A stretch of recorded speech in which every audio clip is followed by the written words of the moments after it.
What's up everyone, Game Dad here, and today I'm coming at you with an unboxing of the PlayStation DualSense Edge wireless controller.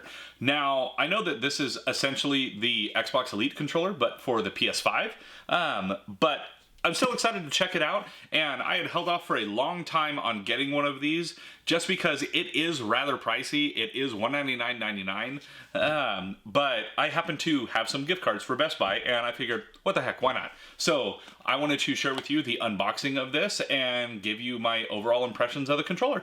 So here we have it, the DualSense Edge wireless controller. Basically looks like a DualSense with a little bit of extra styling. Now, I do wish that they had this in the purple because that is my favorite controller, but as you can see here, there are a few different little goodies that are going to be in this to help you customize it. So let's go ahead and unbox this. We're gonna open this up right here. It feels like the typical, like honestly cheap packaging from Sony as of late. I remember their old stuff used to have all kinds of foam and everything in it, and now not so much. It's like, oh, excuse you. It's a very simplistic box, so we'll go ahead and get that out of the way. And let's see. Oh, this actually opens up a little nicer. Okay, this is better than the outside. And we have a bag. Oh, I didn't realize it came with a carry case. Okay, let's see, what else is down in here? Some paperwork. I don't care about the paperwork. Let's get the box out of the way now. And right here, we have a bag. And inside the bag, oh, okay. Hey, this is kind of nice. We have, that is a like hard plastic. It feels like the same material as the side plates of the PS5. That's unexpected and a lot nicer than I thought it would be. And there's like a little, is that a charging flap? I think so. Let's see. Oh, that is strong Velcro. Yeah, but there is a pass-through right there. So that's a lot like the Elite 2. The Elite 1 did not have a pass-through, but that's kind of nice. You can keep it in its case. Let's go ahead and unzip. That's nice. I like this case. I'll lift that up, and we got all kinds of goodies in here. So first up, right here, we have a very nice looking braided cable. And based on the size of this, I would guess this is going to be at least a 6-foot cable. We'll go ahead and untwist it real quick and find out. Now, I am over 6 feet, so if it's my arm span or greater, this is at least like a 9-foot cable. So that is very nice that they give you a really long cable. That way you can play in charge, presumably. Yeah, and very nice braided. I like that. It's a nice cable. Let's get that out of the way. So that's got a little carry case up there. I like that even though it's got a hard plastic shell, it has these little ridges right here. If you can see those, there we go. These ridges right here to help protect everything right there. Let's go ahead and take the controller itself out. Ooh, nice. Everything very nicely molded. See if I can get that so you can see it. Yeah, so very nicely molded inside of here. And then what all do we got? What is this thing? Some sort of adapter. Maybe I should have read the manual. Let's see. Lock and unlock. Okay. Locks into the controller. Okay, so this is for the charging cable, I suppose. Yeah, so charging cable, I guess. Oh, this probably makes it so that it locks it in the controller and it will not come undone. Okay, well, that's kind of cool, I guess. So let's put that back. And then we have some various thumbstick styles. Got that nice texture on there. And I think these are all going to be just different heights. So let's see, we got 2 right there. Yeah, they're different heights. So those 2 are kind of a higher. Those are kind of a mid. And then we also have something that I never actually use on my Elite controllers, but it's paddles for the back. So you have paddles for all of those. And then what are these? Oh, I guess these are more differenter paddles, I guess, yeah. I didn't know that there were multiple kinds of paddles that would be in this, so we'll go ahead and put that back for now. And let's look at the controller itself. Let's go ahead and take this foam off. And see, I love a heavy controller. It just feels more substantial, and I really like that. But this has got a good weight to it. It is not as heavy as an Elite controller, but it is still nice. And let's see here. Okay, so you have a couple function buttons on top. You have all the normal stuff you would expect. I really like the black and white accent on all of the buttons on there. Then you have your standard triggers, but your L2, R2 actually have a little bit of extra texture on them. And this has a different printed texture, but not an actual texture change. Let's see here, where does this little guy connect? I think this goes like right here maybe? Yeah, I don't know how this little thing connects yet, but I'm assuming you put the cable in, do this, and then it kind of locks into here. Oh, there we go, there.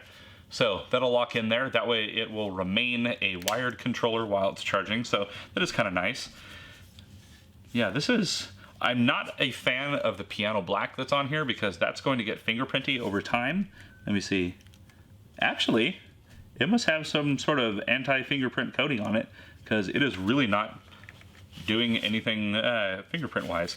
Let's see here. On the back we have, trigger sensitivity, or like the stops. Ooh, those move nicely. And then very short travel. I always like long travel on my triggers. But that's nice. Okay, and then we have a release button here. What does the release button release? It releases this little plate right here. So I mean, this is easy enough to take off on a regular DualSense controller, but that's kind of nice. They give you an actual release. And then let's see, what are these? There's a couple little levers here that you can lift up. Oh wow. Okay, so the thumbsticks are just a little module in there. That's cool. I wonder if that means there's going to be like replacement parts for them. Let's see, can I just pull that out? Yeah, so I can just pull that off. And then you have your other ones that you can put on. Clip it back into place. That's actually really cool. I really like that little modular design that they have right there. And then you just slide it back in, push down, good to go. That's really cool. I did not know that they could do that. That's really neat. So hopefully they come out with some other stuff in the future, which will, be like some more variations. I don't know if they will or not, but let's see. How do I get this thing back in though?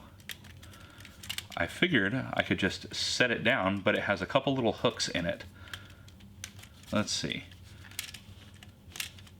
It doesn't want to go. Nope, I did not get that down properly. So apparently you have to kind of hook this in up here first, maybe? There we go. You hook it in up top, then it goes over, and now it's in. Oh, and it's trying to connect to my PS5 right now. I'm not going to do that at the moment, but nice. A much nicer mic hole right there. But let's see how the paddles attach. So if I take one of these paddles, it looks like, how do we do this? This one says LB, so that's this one. And I know on the Xbox, they just kind of like quickly connect in there. Oh, okay. All right, yeah, no, that's nice. That went in there just fine. As soon as I knew where it went, it was easy to do. So you just slide this in. It is a keyed thing. And there, now I've got some extra paddles there. So you got all of your normal controls. You got a couple permanent function buttons up here. So those are right there. And then you got those right there. And it has the same charging port, so presumably all chargers that a DualSense will go into, this will work on as well. Now, what are these other little nubs for, I wonder? Okay, how do I take these out? Do you twist or pull? What do you do? Okay, so you kind of lift and slide them out, it looks like. Lift, slide, maybe? It does not want to come out very easily. Interesting. So they're definitely easier on the Xbox Elite controller. They are not as easy to get out on this one.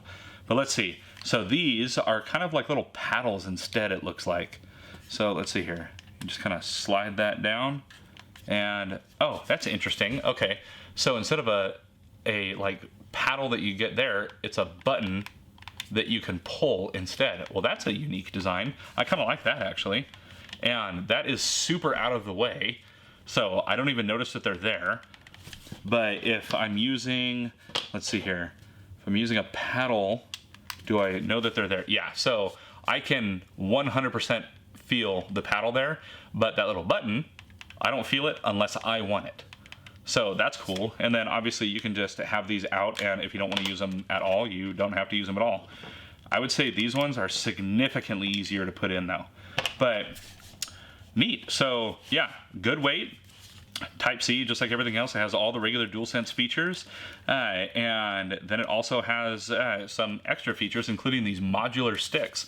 Now, I figured I could replace the thumbsticks and everything, but that's pretty damn cool that you can slide the whole module out.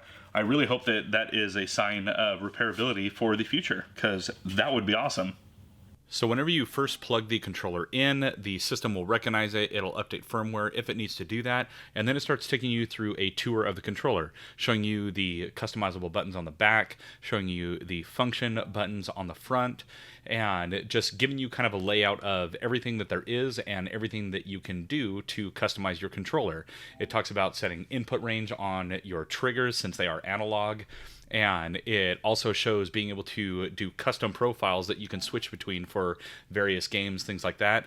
And what's really cool is you get these quick access function buttons. You can press either one of them, it'll bring up a quick access menu, and in that menu you will be able to quickly switch between your various profiles that you have. And as you can see, you can also adjust headphone volume, things like that. So it's very nice to have these things just handy and ready to go. And then once it finishes the tour, it takes you into the actual menu system where you can start setting up custom profiles and checking out everything about the new DualSense Edge controller. And once you go into the custom profiles area, that's when you can really start to get granular with the various aspects of this controller being a more professional style controller. You can set up to 4 different profiles, and you can, and I believe those are all ones that you can just have available at any given time. I'm not sure if you can set up more than the 4, but you can definitely have at least those 4 at your fingertips and ready to go. Then you can go in here and you can choose every single button and basically assign any button that is available on the controller to any button that is available on the controller, which is really cool and makes it super customized, including being able to set those function buttons to be other things, or you can go in and disable buttons if you don't want to be worried about pushing any of those or anything like that. And as soon as you are done with that, you can go check out your dead zone area for each of your sticks and make sure that those are adjusted how you like them. For me, I'm just leaving this kind of stuff as default, and maybe I will tweak it later on. But so far, I mean, it's very intuitive, very easy to use. Right here, you can see the trigger dead zones where you can set up how much of a dead zone before it actually starts actuating that analog trigger in there. For me, I like full range of motion in mine, but if you're doing things like FPS game shooters, you might want something else. So there you have it, everyone. That is unboxing the DualSense Edge wireless controller and taking a look at the setup and options that are on the PS5 whenever you plug it in.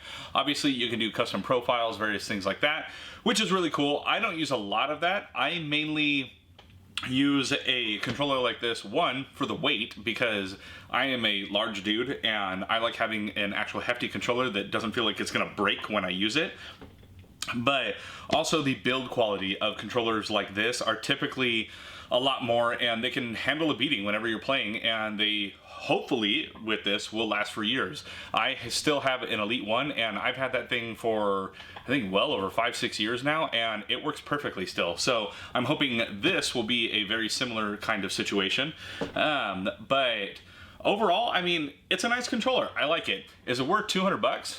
Probably not. And when I got my Elite controller for Xbox, I mean, that one was a gift, so who am I to complain about it? I got it for free. And technically, I mean, I guess I got this for free too, because it was a gift card that I had. So it's pretty cool. I think all of these kind of Elite controllers are a bit expensive for what they are. Sure, I get it, they should be more expensive than a regular controller that comes for a system, but should it really be like almost triple the price, or is that more than triple the price? I don't know what a regular controller is at the moment, but yeah, it's a bit expensive for what it is, but it is cool. It does feel premium. It has premium features, and that's awesome. Now, obviously, this is not any kind of in-depth review of the controller or anything like that. I just got it and just got it set up, as you saw in the video, and I still have to be able to actually have time to use it and play games with it. But overall, first impressions, I'm impressed. I like it. It's just a bit expensive for what it is, in my opinion. Now, if you like this video and you want to check out another unboxing that I did, then go ahead and check out this video right here. And as always, I'm Game Dad. I thank you all for watching, and I'll catch you later.